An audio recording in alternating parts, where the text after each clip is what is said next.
We'll start the meeting with a pledge of allegiance.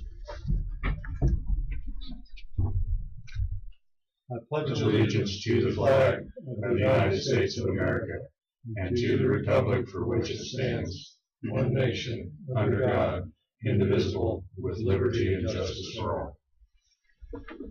Hello, everybody. Nice cool day in Kansas. Spring's right upon us. The purpose of the meeting today, our agenda is to talk about 911 and working with an agreement with Mid-American Regional Council. So with that, I'm going to turn it over to Kim Pruitt, and you kind of can direct how the meeting goes from here. Okay, first of all, I want to thank everybody for coming.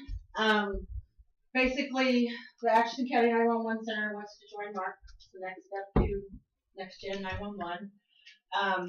The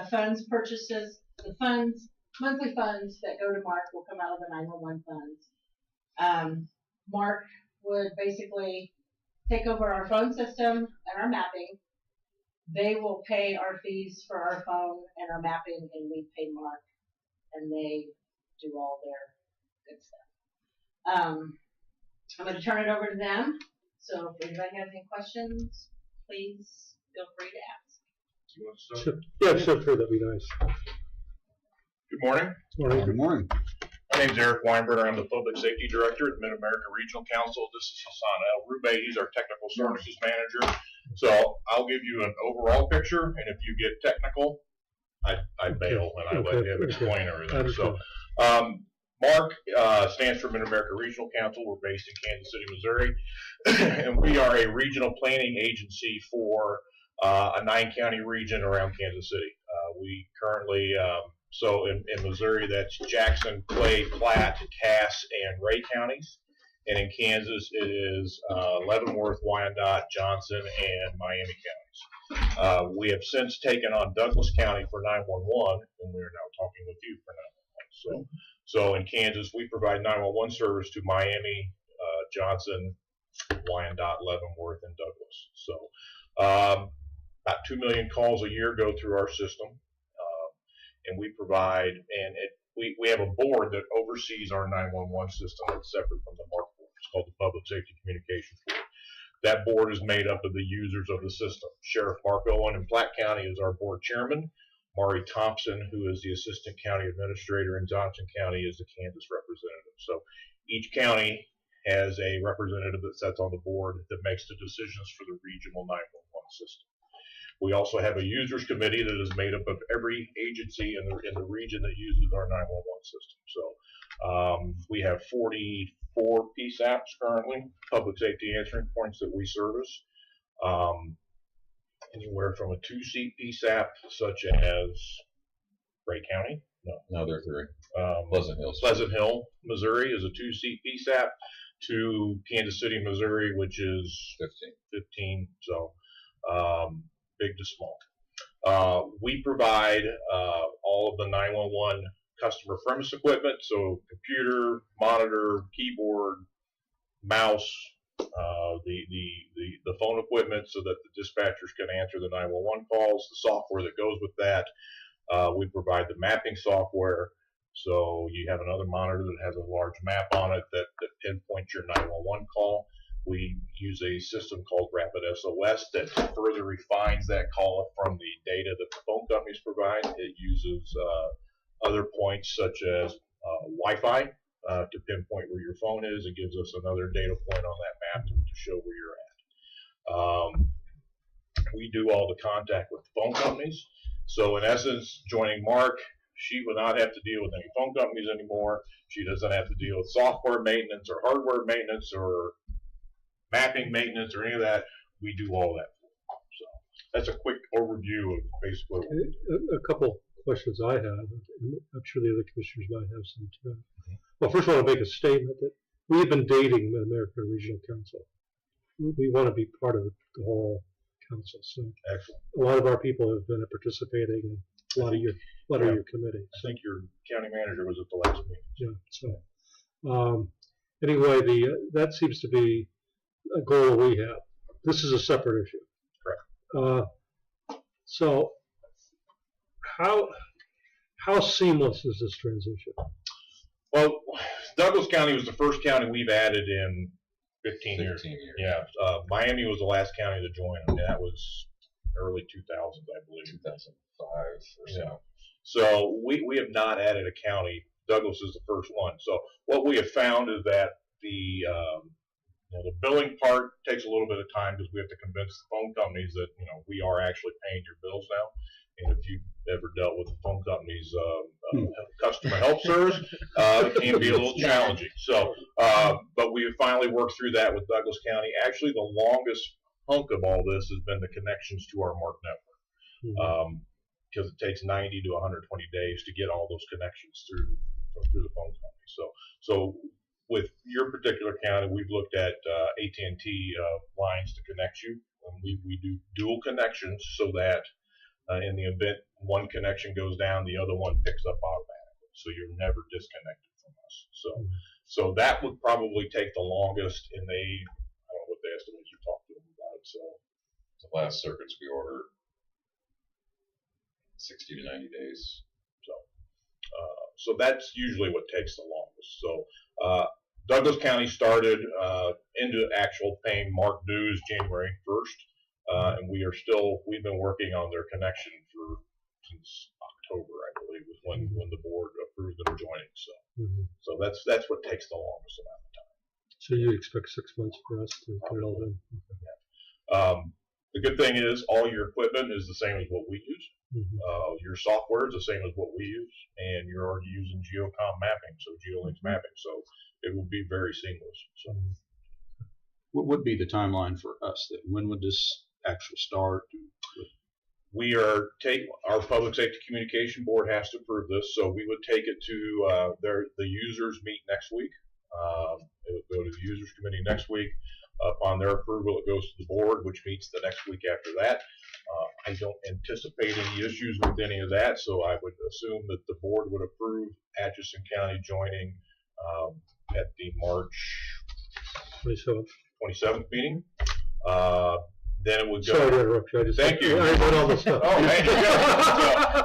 And then we would you wouldn't be members of MARC at that point, so we would do a service contract, a service agreement, interlocal agreement with you that lays out everything that we provide and the monthly fee and like that. So that then goes to the MARC board, which would meet in April.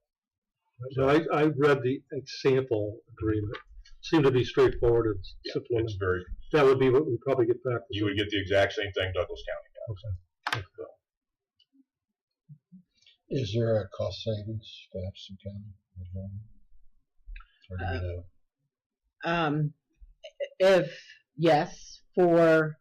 If we had to go with the state of Kansas, it's a big cost savings. State of Kansas was going to, the board agreed to purchase the phone system outright. The state of Kansas was going to be like $54,000 a terminal, and we have 3.5. So we opted not to, with the intent that to eventually get to join with MARC. Service would be equal or better? Better. A lot better. Concessions. In my opinion. Are people shaking their heads yes back there? Okay, good. The thing we do, we handle everything. So your monitor goes out, we come up, we fix it. Your mouse breaks, his folks come up and fix it. So we do all our software upgrades, we do the mapping upgrades, and if Atchison County is accepted into the MARC 911 system, you pay your fee is based on your population of the total region that we serve, which ends up being about 0.8%. So overall regional population with Atchison, and it would be a little over 2 million, but 2,040,000. Atchison County, and this is based off 2010. Thank you. 2010 census. So we do it on the biannual census. So Atchison County at 16,924. You're very small. 0.8%. Yeah. So you would pay 88.83% of the overall regional costs. So, and we break that into monthly payments. What would the timeline be like when we'd be fully online and all the circuits, all of that? You know, We are dependent upon AT&T to, beat their word. So I'll let him talk about connections and stuff. So I mean, definitely by the end of the year, but I would hope for early fall, late summer, as a, let's say early fall, not late summer. We got another big project in the summer, so. we are currently installing new digital routers. We route all of our own 911 calls, wireless calls. So we get a cell phone call out of your county. It will run through our router system and routes to the correct PSAP. So that will allow us to do photos and video, and we already do text to 911, which we would add Atchison County to as well. So that new routers have been we've been working on that for about a year now, trying to get those installed. So once we get that going, the next step will be geospatial routing when the carriers get us to that point where they are providing that data, and that will pinpoint exactly where your cell phone is calling from. So it's geospatial data. you're going to have to let him. So today, when you call 911 from a cell phone, it goes off of that tower, and that tower knows it always goes to Atchison County. In the future, with geospatial routing, it'll look for your location first and determine where you are, regardless of what tower you're coming off of. Okay. But it'll look at your location first and then route the call based on your actual location. So right now, we get a lot of transfers around the region because this tower covers 3 different cities. But a tower facing can only be programmed for one PSAP. So even though it covers 3 different cities, one agency's getting all those calls and then transferring to the other 2. In the future, you won't have that because it'll route how far the person actually is. Okay. Yeah. I never heard that term before, so it's Took me a long time to learn. We're looking 2021 or so, 2022 to implement geospatial routing. Frankly, the carriers aren't ready to do it today, so we haven't made the investment in it. And then back to the pictures and video, carriers aren't doing that yet either, but the routers we're putting in will make us compliant for when they are ready to do that. now in the scope of 911. What is that going to give us capabilities? So it'll be a citizen, instead of them calling, they may call and send a video. They may just send you a video. We're not really sure how that's going to play out yet because the carriers aren't doing it yet, so we're not really sure. But there are a few carriers that are sending pictures today, and it's kind of a convoluted process to retrieve it. But we anticipate, if there's a active shooter situation or something, they may send you live video of the incident in progress. If you're familiar with FaceTime, That's how I call from Guatemala. Oh, okay. could be a FaceTime call to 911. Yeah, so you would see their video, but they wouldn't They see the wouldn't see dispatch. Okay. Yeah, I was just wondering how that translated into the 911 thing. I Makes think sense. your center will begin getting more information than they probably want, and that's part of what the region is going to work on is how do we handle all that information? Where do we store that data? Who's the owner of the data? How long do you hold it? All Most of those- the time, your information rich and analysis poor. I think it could overwhelm some dispatch centers with the amount of data that's coming. Wouldn't there be a big demand for TV stations and things that want to get that video as? Yeah. Yes, Wouldn't there be? What about privacy issues with that?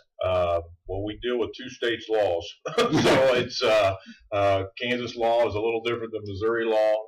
We function off Missouri law because we are physically located in Missouri, but we always work with the Kansas agencies and say, this is what's being asked. What do you want to do? So we try to refer any media inquiries to the Kansas agency first. And so typically we'll answer questions about overall call volume, like this agency took this many calls last month. Right. But if they want specific information about a specific call, then we refer that to the agency because we don't know if that's part of an active investigation or not. So We'll give you a heads up, let you know, hey, they're asking about this, and we tell them to call you.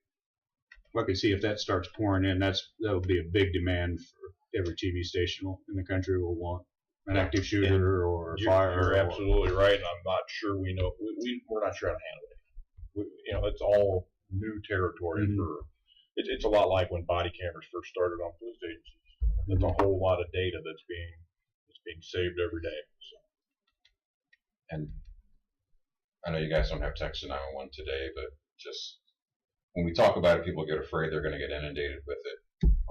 Our text call volume is less than 1% of our total 911 call volume, so it is not being abused or overused, or frankly, I don't think a lot of people know it exists, but that's a good and a bad thing. I think it'll be a generational thing. I mean, as the younger, it'll expand as the population grows. And the same way with the video. And frankly, 911 is behind. We're using 60s technology. It's based off wireline technology, and in fact, our routers are still wireline routers. I'm retired from the Kansas City Police Department, and I ran our fleet, and we used to drive Crown Victorias around, and I refer to them as a Crown Victorias of routers, because you can wreck them and build them right back up, and they just keep on running. So these new ones they'll be digital. Their computers are a little different. But we're dragging 911 into the next century with the technology we have now. So the 911 calls we receive will go to you, and then you will send them back to either the fire, the ambulance, or the sheriff? Technically, well, yes, in a way, but it is a millisecond. Yeah, I'll let him. There's not a person answering it and then sending it back over. This is all automated. So instead of it going to Topeka today, your calls go to the AT&T tandems in Topeka. Your wireline calls will still go to Topeka and then be sent to your wireless and your VoIP calls. Instead of going to Topeka, they'll come to either Olathe or Lee Summit, where we have our 2 routers, and then they're sent back over here. That's all digital behind the scenes. Nothing like that. I mean, There's no change from like what we're doing now, except for it's going to a different Well, route. I don't know. I always thought the calls come in right directly to us. They don't make it. So they just get routed to something else. Yeah, they have to go hit a tower and then come back. But there's no. But you don't know Yeah, there's that. no You human don't know interaction. that. Yeah. It's all done by it's not the old ringy-dingy. right. Well, it is that, but it's computers. Right. It's not a switchboard operator. Yeah. You remember all us up here experienced state party line. So. Okay. Anything else? Is there any questions from the ambulance, fire, sheriff, Wes? What circuits do you use to connect you guys to them? To what we use. So we're looking at using Metro Ethernet circuits through AT&T. We typically like to have some diversity in our circuits, so one with AT&T and one with another carrier. Frankly, I've been able to find another carrier out there that can provide the level of service I'm looking for, so it looks like they're both going to be AT&T. We also looked at microwave. For us to get microwave connectivity up here, it's going to be 3 hops, which is just not cost effective. So then you put a router in on their network, and so it routes all the traffic through your circuits, and their network stays the same in-house? It doesn't affect, so the 911 network today is completely separate from CAD, radio, and everything else, and that'll stay the same. It'll be completely separate. It'll be just a part of the market network. Okay. We don't want to touch anyone else's network, and we don't want anybody else's network touching ours. Okay. That's what I would figure.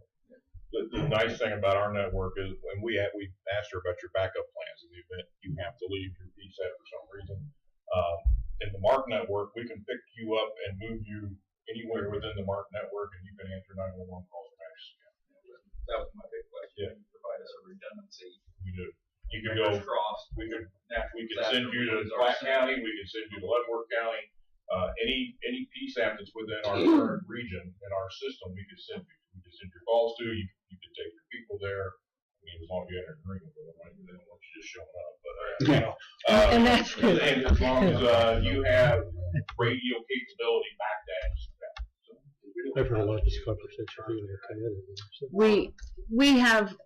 We send our calls to Donovan County now. If something happens, we can do 800. They can tell us what's going on.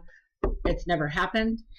But in the future, I would like to work with Wendy at Leavenworth County to be able to have, correct, to be able to be there. Yes, that's correct. That is my question, is it gonna have a backup capability? Yep. I think you're, It'd be better than what we you're have now. it will, Minutes. Minutes. Yeah, literally anywhere in our region you want to go. So if you want to go to, if you wanted to go to Harrisonville Cass for some County, reason, we would send you to you can Cass send County. your calls out there. It'd be an hour and a half drive for you, but we can do it. And I think one of the things you guys had talked about last time is eventually you guys would like to have one CAD system.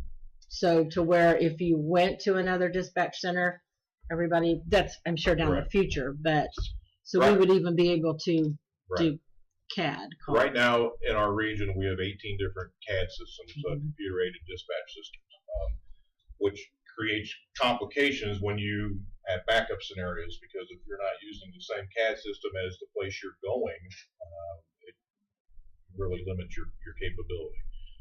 We are working towards reducing that number from 18. I'd like to see 4 or 5, so that, or if we could get to 1, that would be wonderful, but we're dealing with, a whole lot of different agencies who have different wants and needs, and some folks like Ford, some people like Chevy, so it's just the same thing in the CAD system. So we're trying to get those narrowed down so that in backup scenarios like that,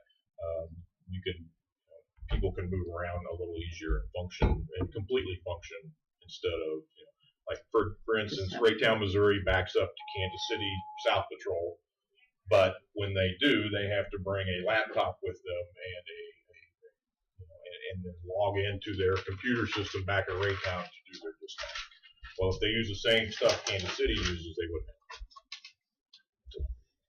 Anything else? How about EMD? Is that something you end up taking over and single point EMD? Or right now we're using our county medical director to approve that process, but would that be something We do not use get, across the board and have one medical director? yeah, we don't do anything other than just deliver the 911 call. So, Is there a preferred CAD system? we have no preference. We encourage our counties and our cities to talk to others around them to see what they're using, so they'll at least get some information about, okay, so Platte County uses Zerker, so if you're interested in changing and Platte's going to be your backup, I would encourage you to look at Zerker. I don't know what Leavenworth uses off the top of my head, but so at least consider what your where you want to back up to, what they use, in your thoughts about changing CAD systems. Okay. We can function with any of them. It just in the backup scenarios, it creates a little chaos. You got so many different ones. Okay, anything else? Well, I guess you want to know whether we want to move forward or not, so you can take it to your board. I have provided you with some financial data. I think I gave it to Kim. I'm I reviewed it last so, night. So. that is our estimate for you going forward for the remainder of 2019. We budget annually, so in 2020 we will have a new budget, that we base that, and it went up 10% last year, and that's because we had some costs come in play that we weren't anticipating. So we went 2 years with no increase. So I would assume 5 to 7% increase annually. I tend to we budget on the conservative side to make sure, because I don't want to run out of money, because then a lot of counties get mad at me if I can't provide 911 service. So, but we also have a capital projects fund that we use to replace equipment. Your PSAP would move into the rotation for replacement of all your equipment. So that's what the we use that capital projects to do that. Okay, anything else? Okay, the chair will entertain a motion to move forward with the 911 system with Mid-America Regional Council, based upon an agreement being executed in April. Do I have a motion? I'll make that motion. I'll second, Mr. Chairman. It's moved and seconded. Any further discussion? Any discussion? Hearing none, I assume you're ready to vote. All in favor, signify by saying aye. Aye. Passes 3-0. Hopefully we can move forward. Thank you. Excellent. I would invite Kim next week to users, if she'd like to come to our users committee meeting. Okay, sure will. And after that, it would be the board meeting on March 27th. So, Okay, good. all right. Sounds you great. very much. It's been a pleasure. Appreciate it. Yes. Any public comment? Hearing none. My only question is, we agreed upon this, but we've never been officially accepted from Mark, so now we are? No. You are a contract. We will have a contract between Mark 911 and Atchison County to provide 911 service. You will not be an official member of Mark. That's a whole different process, and that requires the 9 counties that Mark is made up of to approve all that, and it is a lengthy process because it has to go through every county commission. So we've been working through it over a year, and quite frankly, we're getting all the benefits of Mid-America Regional Council, and we're not paying any dues. Yeah. So, So when that's a good thing.